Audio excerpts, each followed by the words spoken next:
Welcome to Sprit Check. This is the REMPOD EMT ATDD. It's a bit of a mouthful. So basically it detects static electricity and it also detects temperature changes. So incredibly sensitive both with the static and the temperature detection. So the battery goes on the bolt on the bottom, 9-volt square battery, on and off switch there. Most of the lights that show when things change. Extendable antenna there.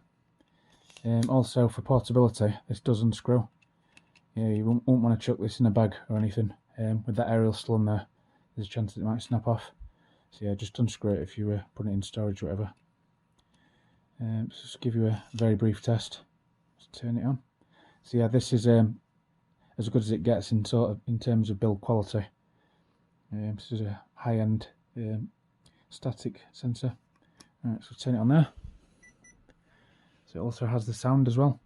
So we have the red light in the centre to show it's powered, and then if I go near the antenna, so we've got one green light to show that I'm near it, and then as I get further, the lights change.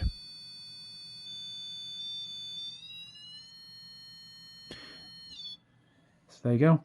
And also if the temperature increases and decreases, that will also show you with lights and sound as well, obviously a different sound. So if you want one of these, I'll leave a link in the video description, and thanks for watching.